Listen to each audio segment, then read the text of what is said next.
Welcome to the Journal. Americans are mad at bankers. Just Google the 3 words, "I hate banks," and see what comes up.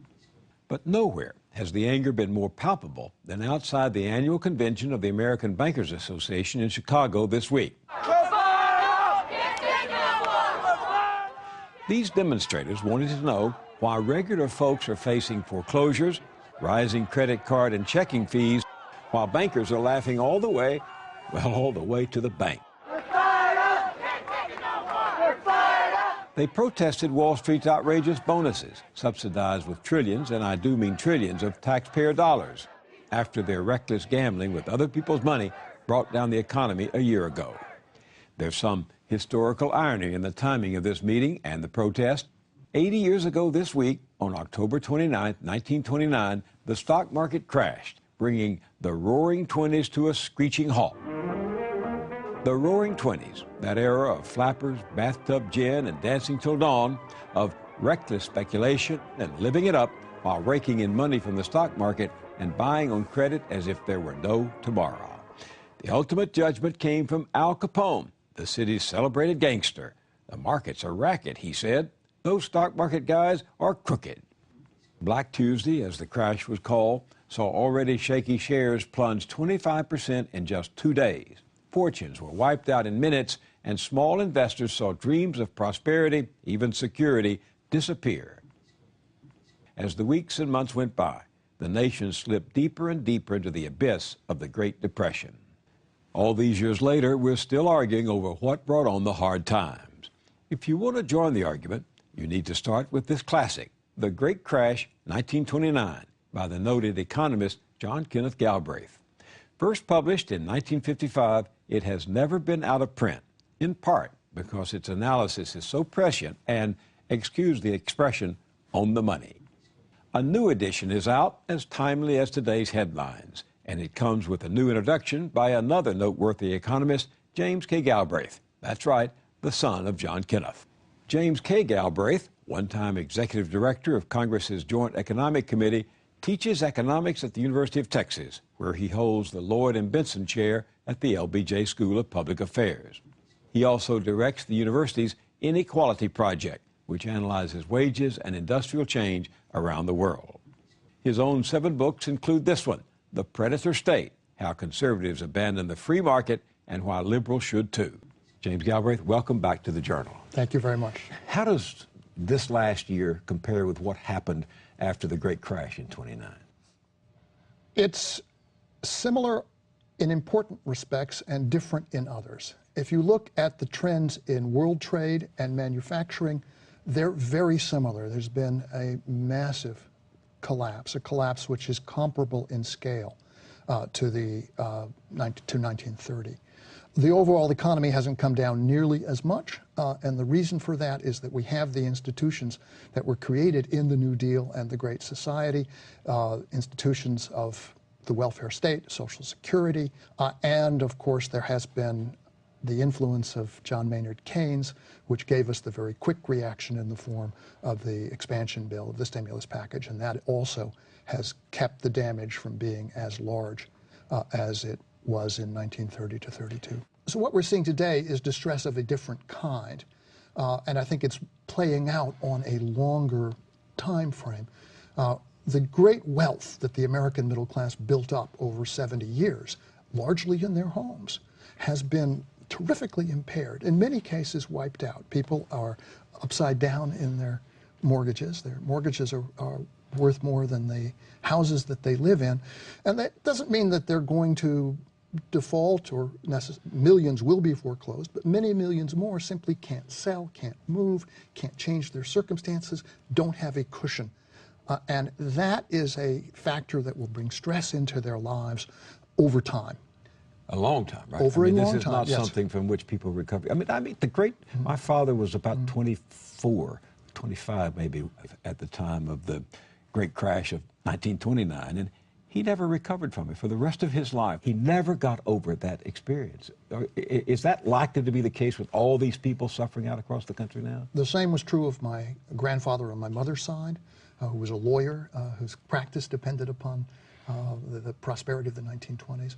My mother, who lived until last year, never really overcame the attitudes that were inculcated in her in the Great Depression. It will have if something is not done to provide particularly young people who are looking for work and cannot find it, with an opportunity to move on in life at this stage, it will mark them for the rest of their lives. I think there's no doubt about that. The New York Times had a story just the other day about community colleges being so crowded right now that they're holding classes up until 2 o'clock in the morning. What do you make of that? What does that say to us? It says that, first of all, people cannot find jobs, and secondly, they are looking to the educational system to provide them with something to do and some way out of this dilemma. But until jobs are created, and in great numbers, there will not be places for those people to come out of the community college system and find useful work. That's the problem. We have a stimulus package which is helping now, but it will be over with at the end of next year. Will there be a basis for another strong, privately financed expansion at that point? I don't see the evidence for that now, and that seems to me to be something we should be worrying about. So what should we do? We need to find another path for economic expansion. We need to set a strategic direction. Our problem now, our big social and environmental problem, is energy. It's climate change. It's the greenhouse gas emission issue. If we built a set of institutions that could deal with that problem effectively, you could employ a large part of the labor force for a generation dealing with that, and you'd then make that profitable for private enterprise to get into in a serious way. The candidate Obama talked a lot about this, green energy, all of this in the campaign, and he's talked a lot about it since he became president. Do you see signs that those aspirations are being implemented in institutional ways? They've made a start, and certainly in the stimulus package there were important initiatives.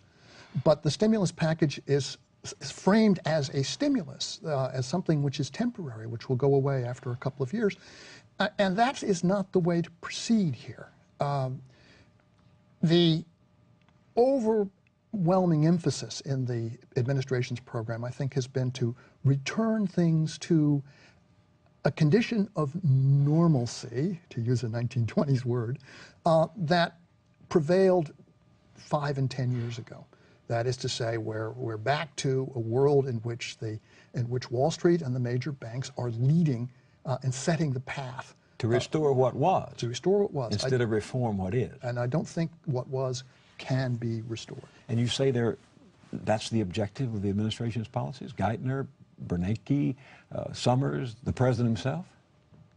To the extent that there's a defined objective, that's it, yes. I think in the immediate day-to-day work, they've largely been preoccupied with keeping the existing system from collapsing. And the government is powerful.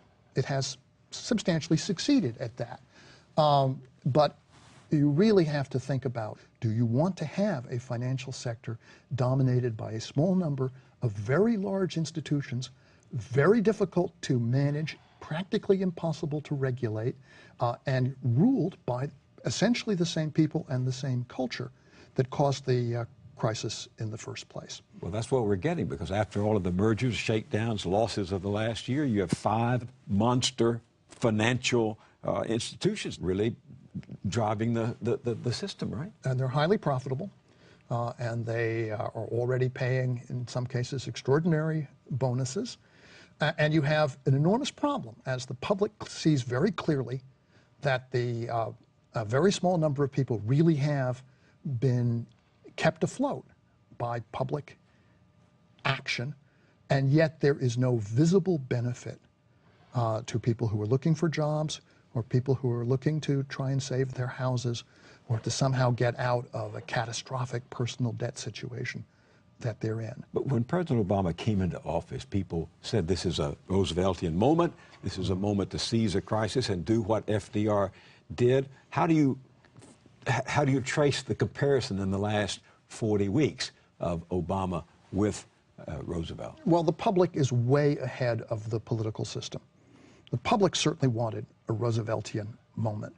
The Congress, the Washington Press Corps, wanted a return to their familiar patterns of activity. And I'm not saying the Congress did, in fact, respond quickly on the stimulus package, but in general, they're always more comfortable dealing with the issues they know than framing ideas with respect to new challenges.